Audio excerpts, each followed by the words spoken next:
Tonight we are in chapter 10, and we're in the 13th book of Israel, part 1. And we'll be starting on page 95. The title of the sermon is The Two Women Involved in Yeshua's Life. One wears red as shown in this sermon.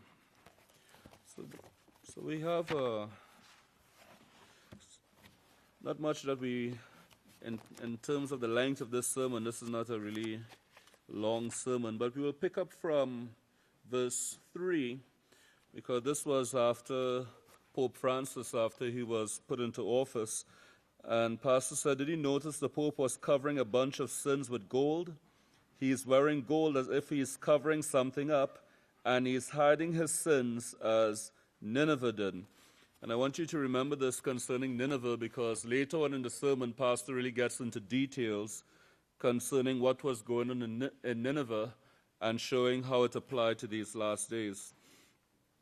So he says, what we are seeing right now, and the reason we are seeing so much of this news, and you're talking about the news that was shown before preceding the sermon that he gave at that time. Let's go down to verse 5. Now last week I hope you remember that sermon, because I started something here about the kingdom divided that this new Pope Francis has inherited. And keep that in mind. He has inherited a divided kingdom.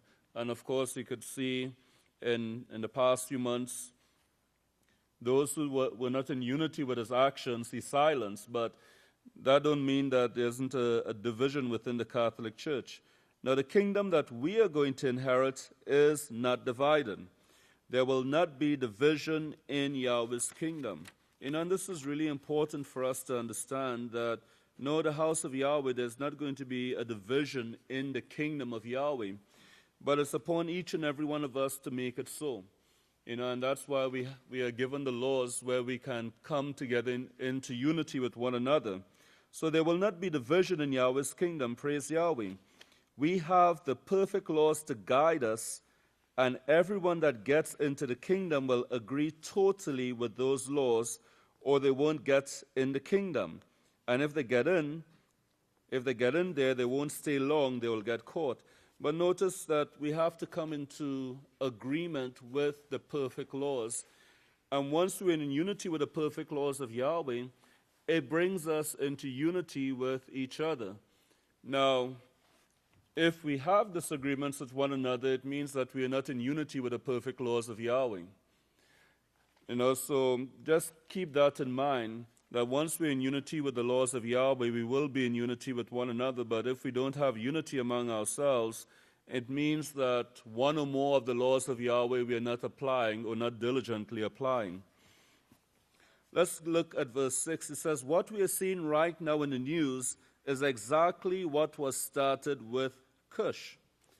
He started schools, colleges of higher learning. Now, if you really pay close attention to the news, you'll see that's exactly what Francis has already instituted. They had it planned.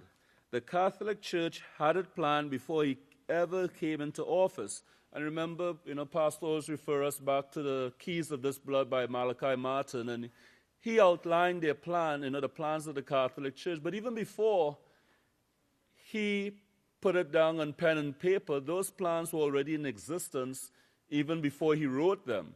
He just wrote it down for the world to see, and it has been utilized by the House of Yahweh to show that, yes, this is in agreement with what the scriptures already show, and they are carrying out their plans.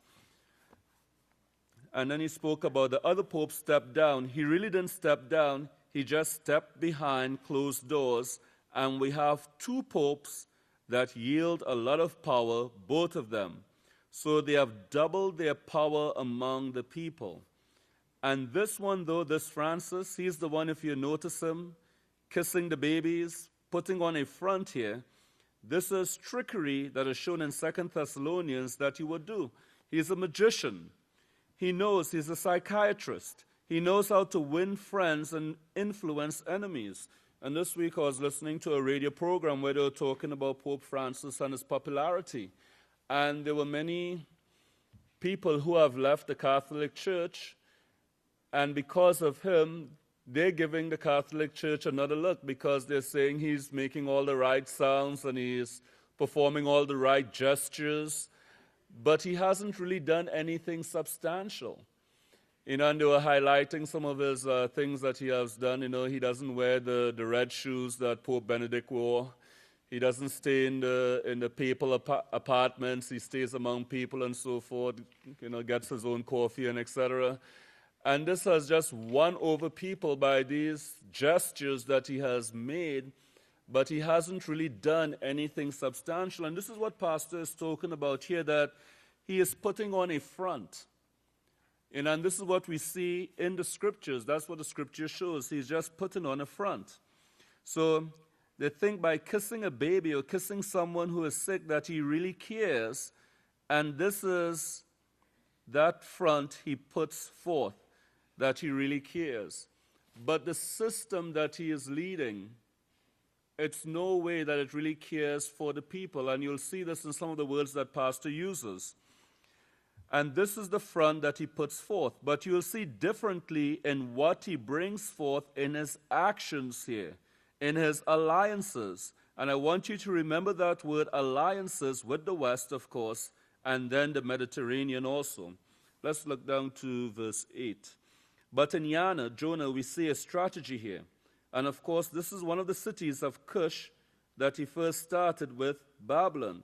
Now, before I get too much further here, just as a reminder, let's go back to Genesis because we were talking about Cush, who fathered or who begot Nimrod. And in Genesis 10, if you look at verse 6, the sons of Ham were Cush, Mitzrayim, Put, and Canaan. The sons of Canaan were Seba, Havilah, Sabta, Raamah, and Sabteca, and the sons of Raamah were Sheba and Dedan. Cush begot or fathered Nimrod. He began to be a mighty one on the earth. He was a tyrant to deceive. So you could see the Cush that he is speaking of here is in Genesis chapter 10, verse 8. And this Cush, he brought forward Nimrod, and we know that Nimrod is a system. And Pastor is describing this fully later on. But he says Cush, he first started, of course, referring to one of the cities, Cush, that he first started with Babylon. They call it Shinar. But it was Babylon that they started building. He was a tyrant. And if you see what went on with the Crusades, you'll see the same tyranny that was put forth by this school of higher learning. And it was done just like it's being done by the Pope, but it's being brought about as if he is going to bring peace. He is striving to bring peace and take care of the poor. He cares for the poor, and he wants to bring them peace. Well, this is the front that he puts on. So you could see that it's just deception. He's putting on a front that he really cares about the poor, that he really wants to bring peace. He invited Shimon Peres and Mahmoud Abbas to the Vatican, and they held a prayer for peace. And of course, since that time, things got progressively worse in that region. It didn't get more peaceful. But it's a front, and many people are taken in by this front that he is putting on. But notice that he is the head of a system that brings forth tyranny. And we'll get into that word later on, what tyranny and mainly what it means to be a tyrant. Let's continue on in verse 11. So Pastor goes into talking about Nineveh here. In verse 10, he mentioned Nineveh because you're speaking about the prophet Jonah, and then he was talking about how big the actual city was, what they recently discovered, being about 60 to 75 or 70 miles long. And in verse 11, and Yahweh told Jonah, he said, this city is going to be destroyed. Now it had interfered in Yahweh's work, and that's the reason that Yahweh allowed Nineveh to be destroyed. And it first repented, and then it turned back to its same sins, and then later it was destroyed. And you could read of that in the book of Jonah, where, yes, they did repent, and what was prophesied to come against that city was stopped at that time, but then later on they went back into their same sins, and of course the city was destroyed. And he couldn't even find it, he couldn't even find where a city had been. And it was due to much archaeological work. They had to dig down like 20 feet to even find the layers of the city. So you can see what a job they had and the way it was destroyed. That was worthy of many remarks. I think several sermons could be preached on that alone and the prophecy that was fulfilled there. But Yahweh sent Nineveh, Yana, and he said, go and warn them of what they have done because they have spread their evil. They have spread their evil all over the world. And of course, he was talking about people who dressed in scarlet red. And the ones who also were dressed in scarlet red took over Nineveh and destroyed it. They were dressed in scarlet red too. If you remember, the Catholic Church, they normally wear the scarlet red. And that's the color of the cardinals. They wear that scarlet red color. Why did they change to gold all of a sudden? I think they must have heard the House of Yahweh speaking. Of course, you saw that back then, back in 2013, what they were doing. And of course, they were putting on different robes. They had on the gold at that time. Then another time, they were wearing green and white and so forth. But their color is scarlet red. But anyway, what was shown here in this particular verse is that the evil has spread all over the world by this system. And remember that it's a system, it's an institute of higher learning that was started by Cush. And this word Nimrod, if you remember the meaning of Nimrod, Nimrod means to rebel. He rebelled. It's a system of rebellion. So what was brought forward there was a system of rebellion that was started, that has spread and engulfed the entire world today. And the Catholic Church today, led by Pope Francis, is over this system of rebellion against Yahweh. It's a system that is in rebellion against Yahweh. So keep this in mind as we continue on here. Verse 13. Anyway, history says that Nineveh, this great empire, was so completely obliterated according to its prophesied decimation by the Hebrew prophets that it became like a myth until its discovery by Sir Austin Layard and others in the 19th century. Well, Yahweh had to bring light to this, and of course in the 19th century, he did for the House of Yahweh. But he let them go on their own foolishness, saying, oh, this is a bunch of lies. This didn't take place. Read the history now, and you'll see that it did take place, and the last discoveries were the 19th century. In Genesis 10, I need you to go there. Go to Genesis 10. We see here this Cush. Now his sons are given, the names of his sons are given in verse 7, so his sons are there. And Pastor spent some years ago during the Feast of Tabernacles bringing forth this information showing that Nimrod wasn't one of his sons, that his sons were listed in the previous verses. And then it says in verse 8, he begot Nimrod, and he began to be a mighty one on the earth. But it was describing a system. So in Genesis 10, now go to verse 8, Genesis 10:8, Cush begot. The regular Hebrew says he fathered. He fathered Nimrod. So this wasn't his son, but Nimrod, if you notice, he established or took over a whole bunch of cities here, and he wasn't but 13 years old laughing. He had been established in that 13 years, he has taken over all these cities. Well, the point that Pastor is making here is that if Nimrod was an actual son, then by the age of 13, these are all the cities he would have taken over. A 13-year-old. So that didn't really make any sense, as he was portraying. It had to be something else that was being described here. Now, I would just like to read a little bit about Nimrod, because we see that he was a tyrant. And if you look at the side note, R1, it says, Nimrod ensnared the minds of the people with his words, misleading them to rebel against Yahweh. Now remember that it wasn't an individual being spoken of. It's a system that is being described. It's schools that are being described, institutes of higher learning. Now, this word Nimrod, and I'm going to read a little bit from Unger's Bible Dictionary, and just some some of the parts highlighted on the page here.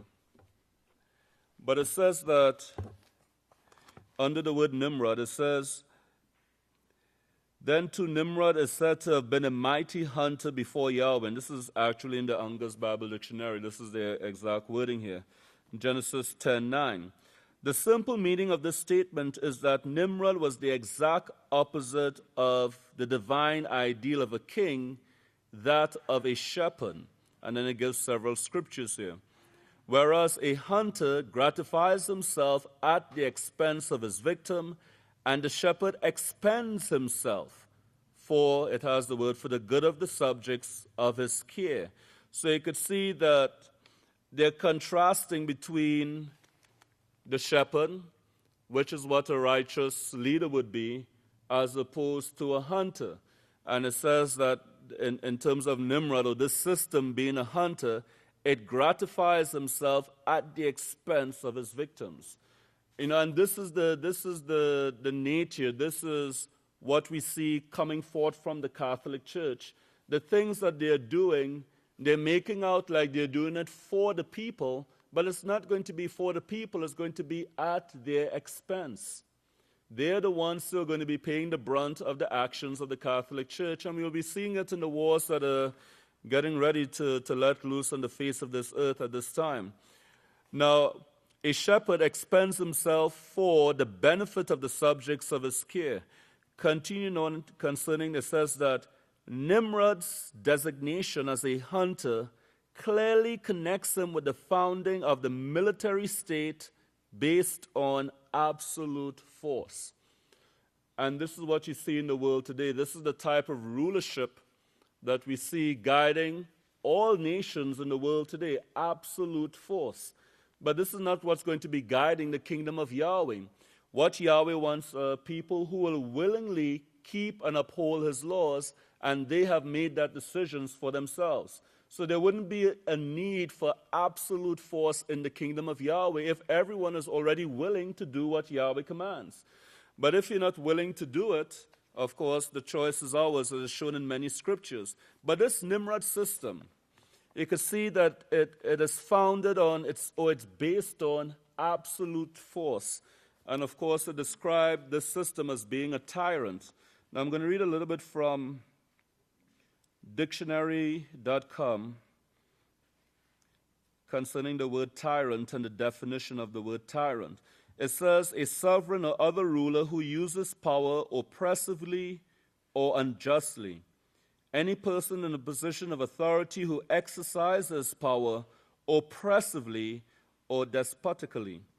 A tyrannical or compulsory influence. But you can see that the whole emphasis here is on the use of power oppressively or unjustly.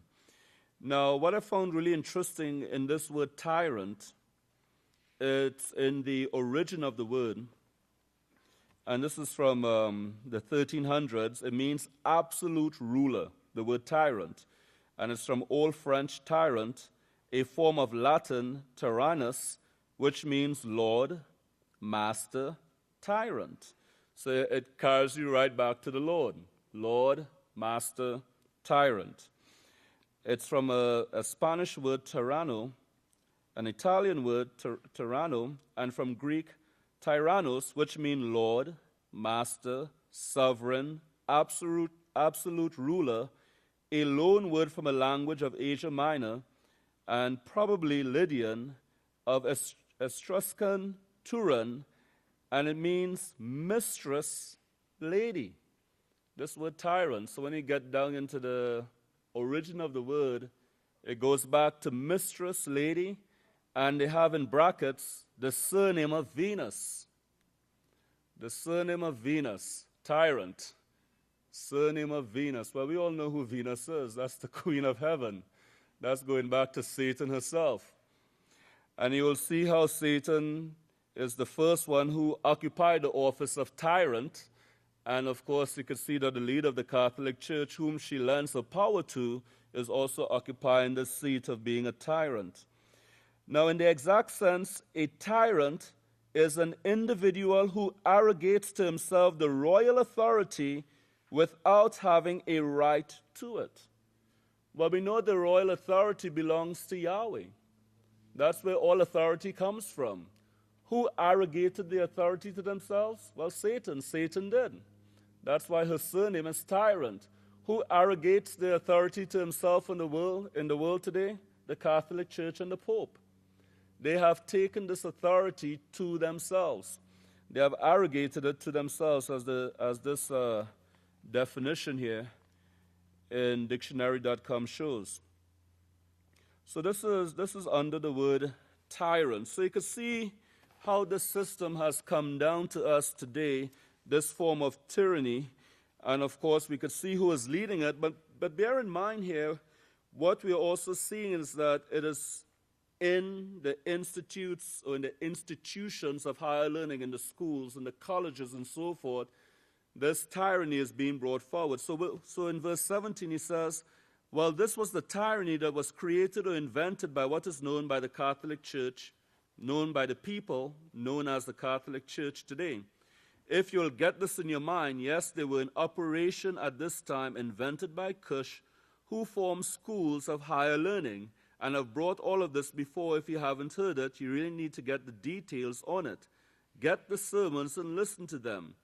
But the thing called Nimrod means, Nimrod itself, the word means rebellion.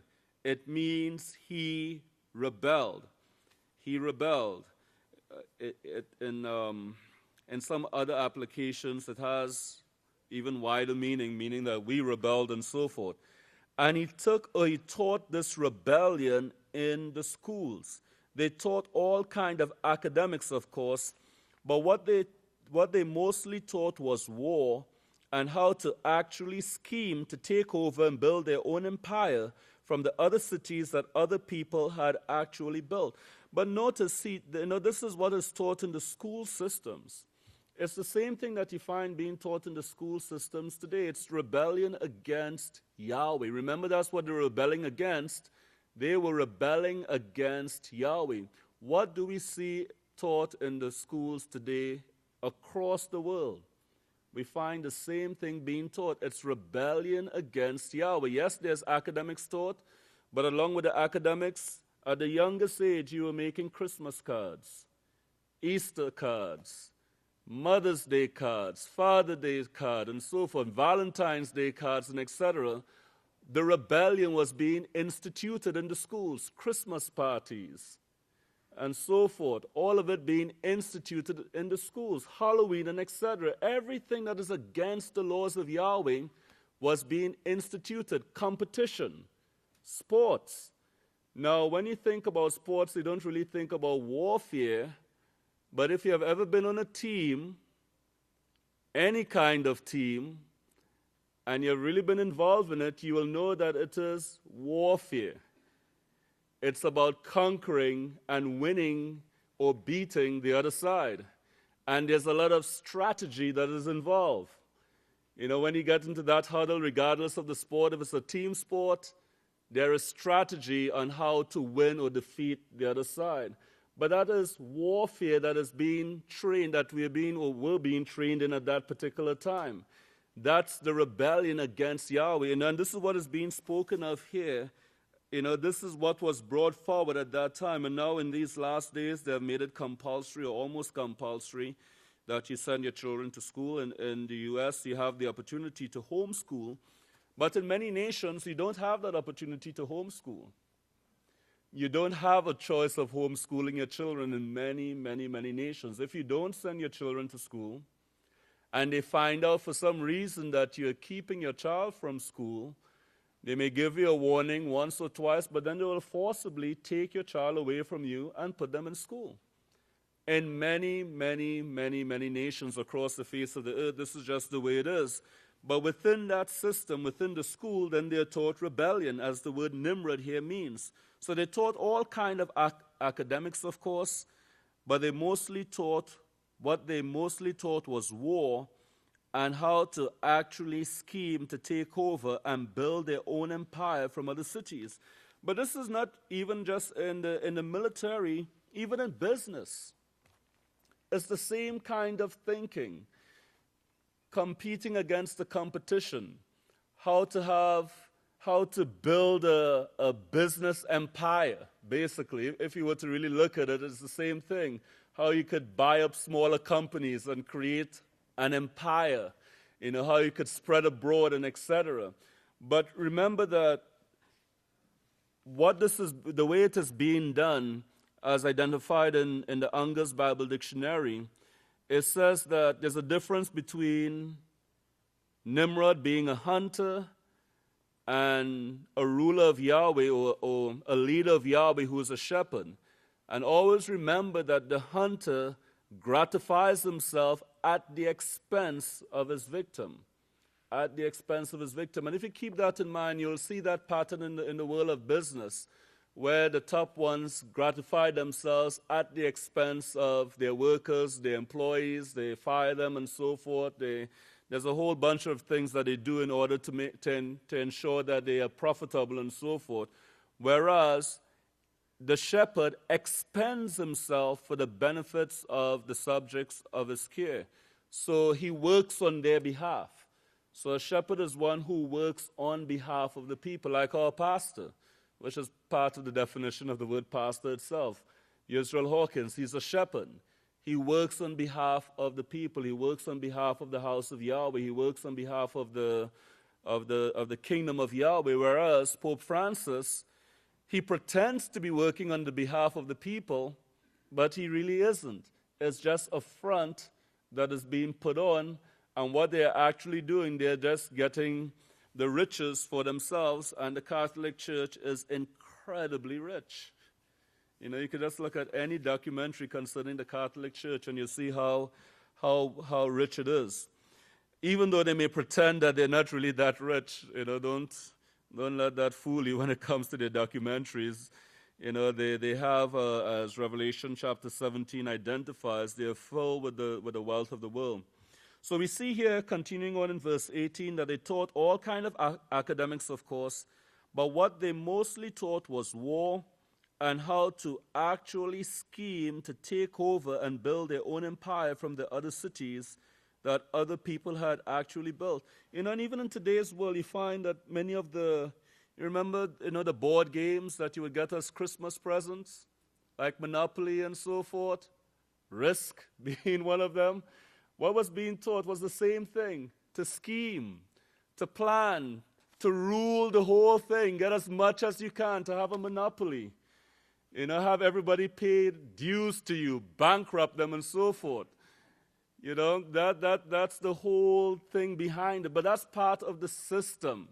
It's just part of the system. So keep that in mind. It's all part of the system. In verse 19 it says, but anyway, they promised these cities peace if they would cooperate with them, if they would be partners with them in what they were doing, or if they would ally with them, become their allies, then they promised them peace. And so if they would cooperate, if these nations cooperate with them, they will promise peace. But if they didn't cooperate, in verse 20, if you don't ally with us, you will be destroyed. We will take your people, we will destroy you, take your people, and we will destroy the city. So in this way, these tyrants, they went out everywhere in the land, and this is what you see in other places at this time. So this pattern that Pastor is showing us that existed from the beginning is what we are seeing in the world today, and we are seeing the same form of operation right now. If you don't cooperate with us, if you don't agree with us, then you are going to suffer. You're going to be sanctioned. We're going to make it very painful. If you don't agree with us, these are the things that we're going to do, and they have it listed, and then they institute it. If you do agree with us, then we will grant you relief and so forth. But if you don't, then this is what is going to take place. So what has taken place in the beginning is exactly what's going to take place in the end. We are going to see this destruction coming, or this destruction will come because we know that there are many nations that will not yield to this system. They will not bow the knee to this system, so they are going to be destroyed. And of course, since many nations do possess the nuclear weapons, this destruction will go forth from one nation to the next, or from one nation to another, bringing about total devastation, as the prophecies show. So at this time, may Yahweh bless your understanding. I'll ask for everyone to please stand. now have the pleasure and the privilege to turn the class over to the great Kohan Kiefer Hawkins. Praise Yahweh. Shalom, everyone. You may be seated. May the peace of Yahweh be with each and every one of you.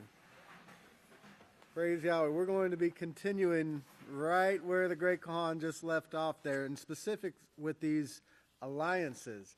You know, Pastor's got a remarkable way of teaching through the scriptures and using scriptural events to show, you know, what exactly has taken place. And of course, it's something that only he can do.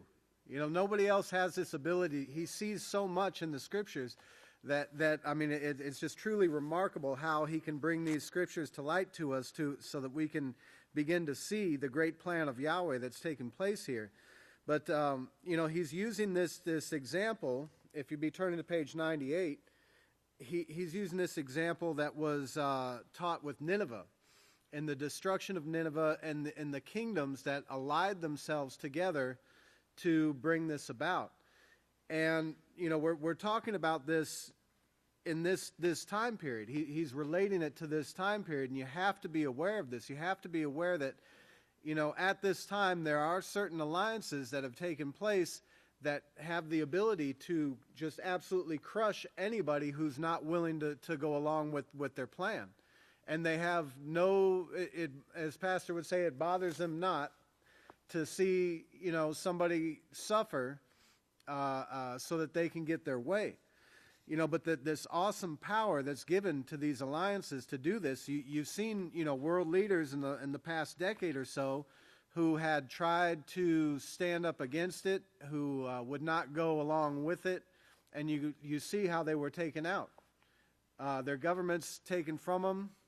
Even, you know, I remember there in Egypt, they democratically elected a new president there, and he didn't do what they wanted him to do, so the army came and took him out. You know, they use this psychology of democracy along with it to kind of push it forward, and we'll get into that a little bit. But in verse 24, Pastor says that the people in the Catholic Church, the Masons, the Jesuit priests, Francis is a Jesuit. He's a Jesuit now. He's one of them, and they tell that. The Jesuits make some of the strongest vows of murder of any of the Catholic offices. And when I say offices, it's a government. This Catholic Church is a huge government that has its own schools of teaching, and it sends out to the countries to train those who ally with them, these alliances. This is what it's all about. And the Catholic Church has these institutions of higher learning everywhere. As a matter of fact, in the United States alone, there's 197 Roman Catholic colleges and universities, and these are just the ones who, you know, openly, of course, profess to be Roman Catholic. You know, if you look at Abelin, for instance, we have 3 Christian universities. None of them are officially Catholic, but what do they teach? You know, Catholic fairy tales. It's all the same mess. You know, but worldwide there are 1,358 Catholic institutions of higher learning, universities, colleges. That, you know, when you think of those types of numbers and what can be done in training people, and how many people go into these universities every year, how many people pay these big tuitions to go to these universities, and what are they learning there? Yes, you know, they learn the academics, you know, but I want to bring this kind of into perspective a little bit, because I'm one of the people who went out to one of these institutions to seek an answer. You know, when I graduated high school, I'd always grown up with questions concerning the scriptures, and nobody I was ever able to talk to that would, you know, had the understanding to give me an answer for what I was looking for. And so, but they always told me, you know, when you go to college, you're gonna find what you're looking for. You know, you're gonna be so enlightened with the understanding that you got there. So I was pretty excited to go to college, and I took all these religious classes in college to try to understand, you know, all these great questions that I had. And I think it was after about 3 weeks I decided I wasn't going to college anymore. I felt so like this is it. This is what the world has to offer. There was nothing in those colleges that I was looking for as far as true answers to anything. It was all the same, baloney, as we'll get to that word later. It was all the same baloney that I've been hearing all my life in just more eloquent forms, and in colleges. They speak with bigger words to make it sound like they're saying something intelligent, but there was no true intelligent answer there. And, you think of the education that we get here in the House of Yahweh and how priceless this education is. This is something that I was seeking for all my life growing up and would have loved to have been able to found it at that point, because when I realized it wasn't in the colleges, I kind of gave up. I said, nobody knows. There's nobody on earth that knows anything about the questions that I'm looking for. So I guess I just, stopped trying. Well, Yahweh had different plans, but never take for granted that education that you get here, because you can't get it anywhere else. If we had 1,538 universities around the world that we can use for the House of Yahweh, what a difference, what a change we could make. But here they have complete control of this. It's a government.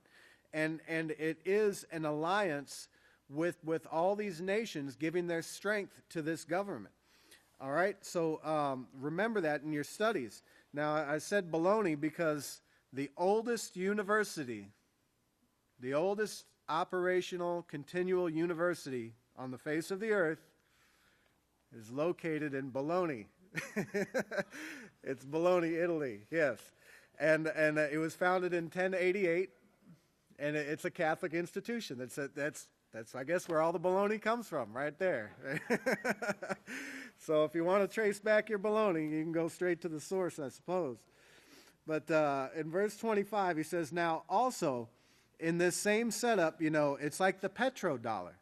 Okay, you see these alliances, if you understand anything about the petrodollar, you know what he's talking about. He says, now you ally with us using the petrodollar, and we'll bring you a lot of riches because you can buy and sell through us.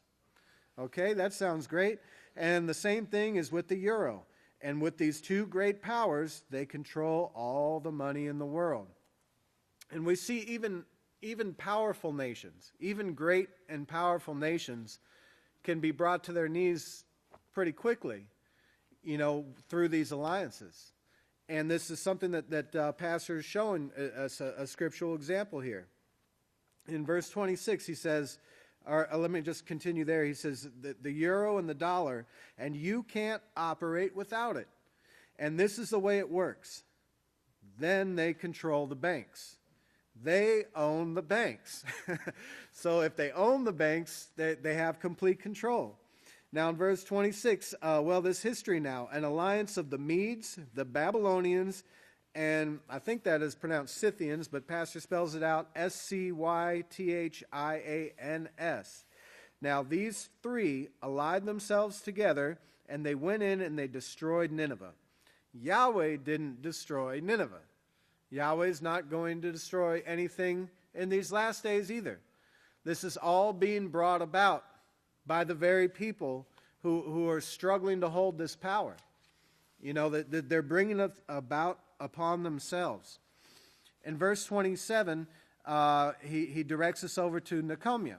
Now, Nehemiah in chapter 2 and verses 1 through 3, he who dashes to the ground and has come before your face, man the fortress, watch the road, strengthen yourselves, fortify your power mightily. Verse 2, for Yahweh will restore the excellency of Jacob, and it had to do with Jacob to begin with, as the other scriptures show, as the excellency of Israel, for the plunderers have emptied them out, and they've destroyed the vine branches. The shields, he's talking about wars within, and get this, he's talking about wars within these alliances amongst the tribes, the 12 tribes that they try to separate in history, but there's no such thing. Verse 3, the shields. The shields of his warriors, they are colored red. And Pastor laughs there. He says, did you get that? Because he's giving you a clue at what to look for. And if you've listened to what we just went over in verse 25, you can see what is being described there. I think it's the scriptures are so incredibly accurate. But you see these red shields. These red shields. What are these red shields that own the banks and all that? If you were to ever Google search the word red shield, you would see something rather enlightening there that I think Pastor was laughing about, because he says he gives you a clue what to look for right there. Now, it wasn't just an army. You're going to have to realize, Francis, the moves that he's making right now that I hope to get into and to cover during the feast thoroughly, the moves that he's making right now are to start taking under control by using his allies that have already given their support. Now, he talks about the United States and Great Britain, and obviously these are the two greatest strengths here. But he also noticed that he has many Mediterranean allies that are already under his control. And we have the two sights, I call them, the insight and the foresight. And we actually now have the hindsight too, that we can go back and read these books of Israel and see. Now this was in 3:23:13. Pastor was laying out what this pope was going to do. Right when he, even before he took office, he knew what he was going to be doing. But this, this date, 3:23:13, this man had not been pope very long. This Francis, this is right at the beginning of his papacy. And Pastor's laying out what the man is going to do. And lo and behold, if you've even remotely kept track of his actions, he's been doing just this. Very skillfully, he's been doing this through these alliances. Now, the moves that he is making right now are to start taking under control by using his allies that he has already given their support. We'll skip down a little bit. Well, when he says that when he makes a statement that we need, and you can bet he has different offices of government that have tentacles in all the governments of the world. So this is, what I wanted to kind of get, with those numbers in the universities throughout the world.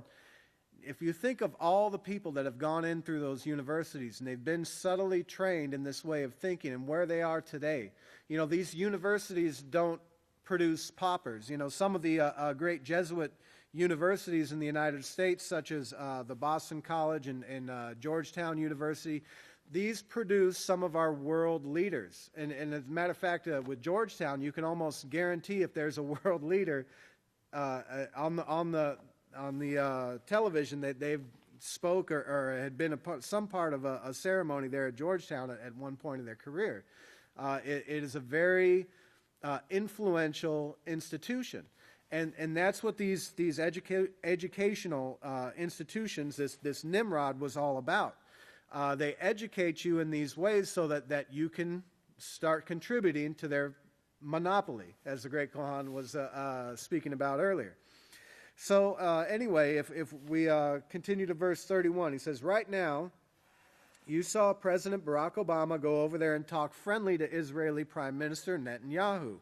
And when he was there, he made Netanyahu go and apologize to Turkey for what they did to the ship. And you remember this was kind of a big ordeal that took place at that time.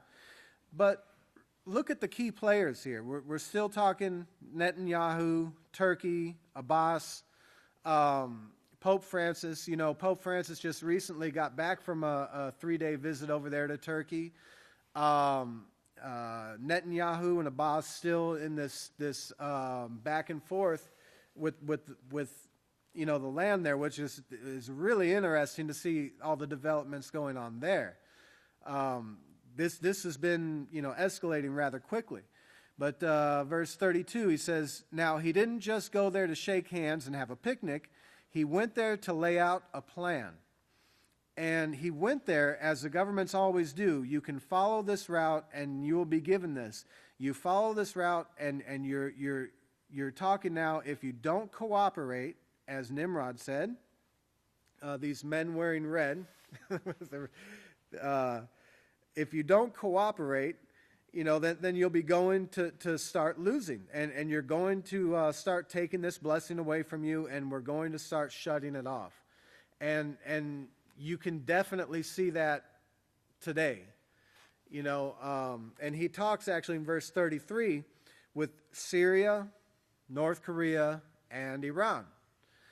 Now, Iran's kind of on the back burner. They're still, getting a few actions laid out with Iran, but you definitely see that Syria is practically in ruins. This war that was created, has really devastated the land of Syria, and along with the sanctions and all this, it's really terrible to see the suffering that goes on in that country because of this. And now we have North Korea. And what did we just recently do in the United States? We just put sanctions on North Korea because there was some hack over a Hollywood movie or something crazy like that was the supposed reasoning. But, these things were put into action a long time ago. They're not just spontaneously coming up. These are step-by-step parts of a plan that are being laid out by the kings of this world. And they're doing so in alliance with each other for the sake of bringing down anybody who's going to be in opposition. All right? So in verse 35, they are the saints of Satan the devil. And that's what 1 Yachanan 3, 4, 7, and 8 shows. And I dare anyone to read that if you're angry with me right now. But if you don't keep the laws of Yahweh at his house, you belong to Satan the devil. That's as true as any true statement that's ever been spoken. If you don't keep the laws of Yahweh at his house, you belong to Satan the devil. All right, so, keep those things in mind, because, a lot of times you get caught up with this world, and you start thinking that these financial things are important, or family issues, worldly family. There's all kinds of things that can raise up to get your attention away from the house of Yahweh. And these are allowed to come upon us as a test, as a testimony to us. But, don't be fooled by them. Don't be fooled by them. What you're getting here and what you're doing here is far more important than anything that could ever take place in the world. And when, praise Yahweh, when we understand that, we're very strong, we're very focused. But there's various things that come about that we feel pressures, and we think that, I've got to cave in.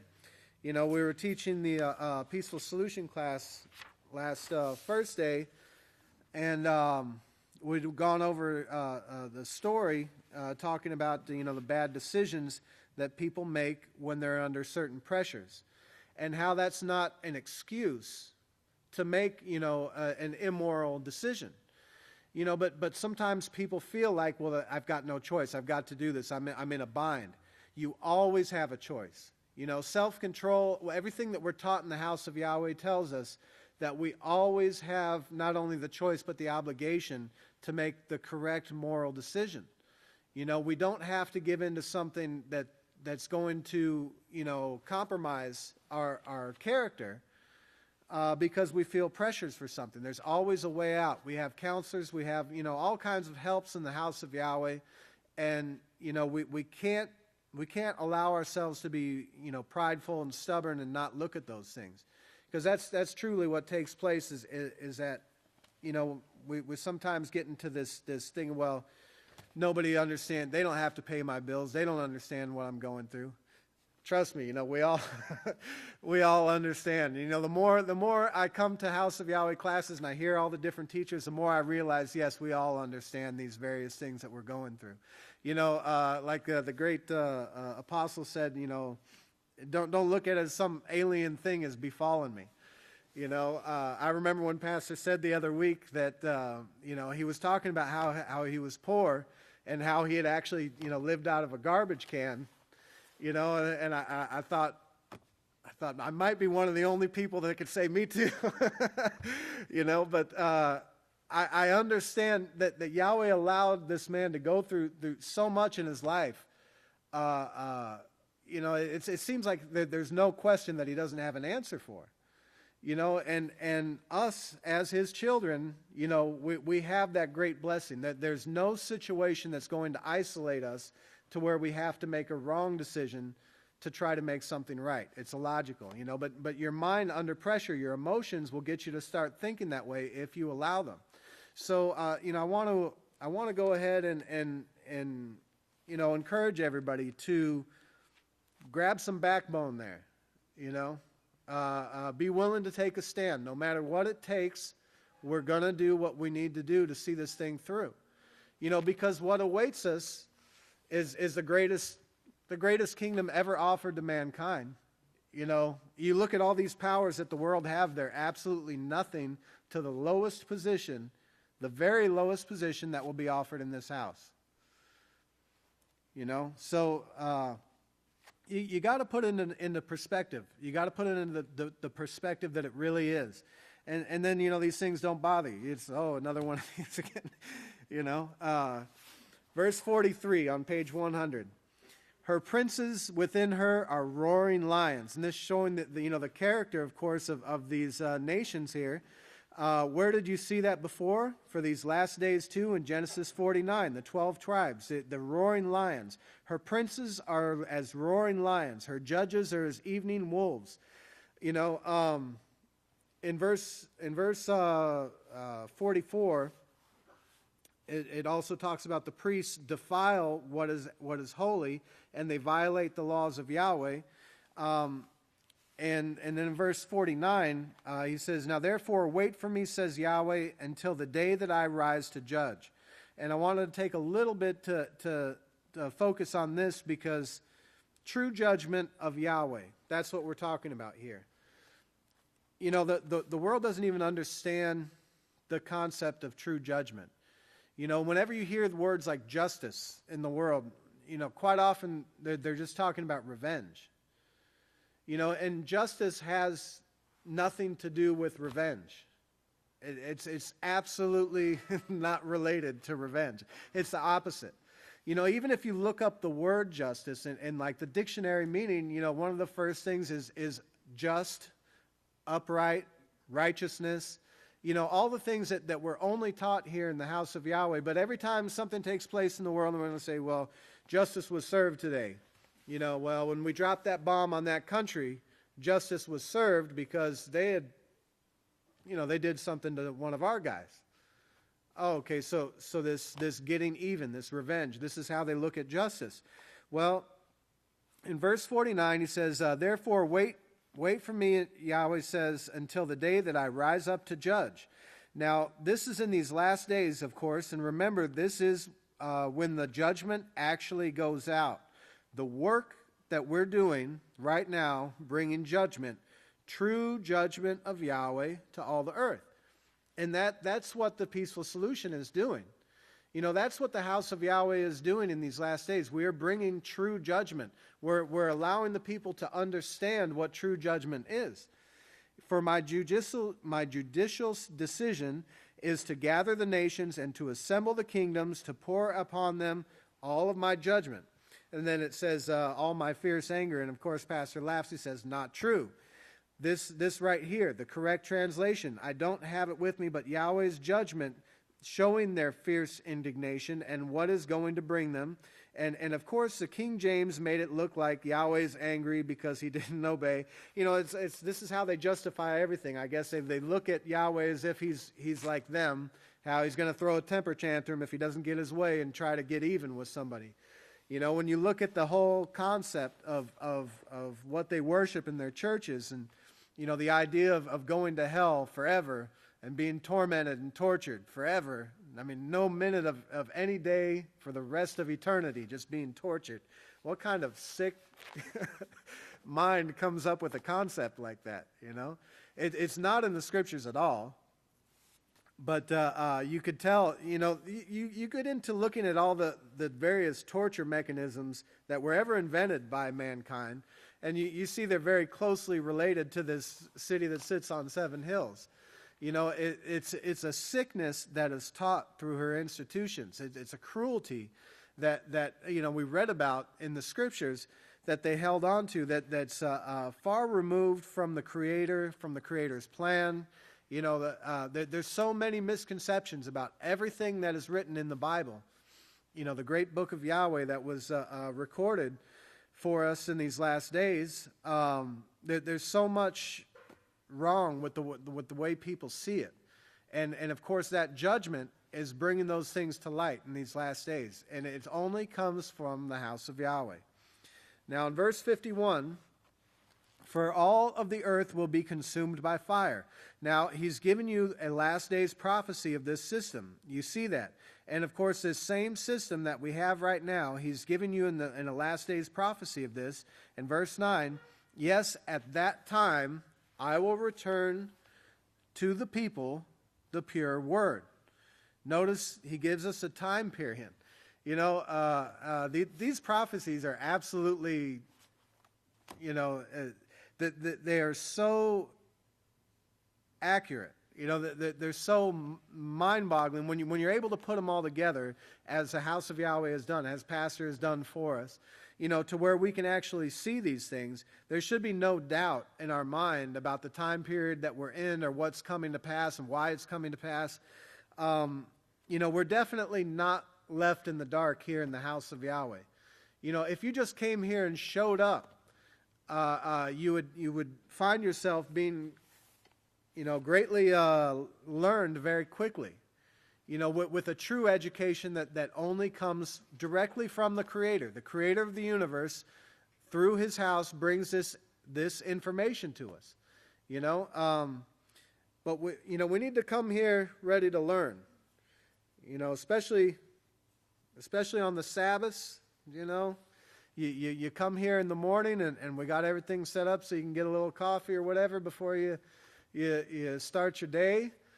But when the young men get up here to give their presentations, there shouldn't be all the talking and sitting at tables and back and forth. And we can get that done a little bit earlier. To me, when I see that, I think in terms of actions, what is this showing to Father Yahweh?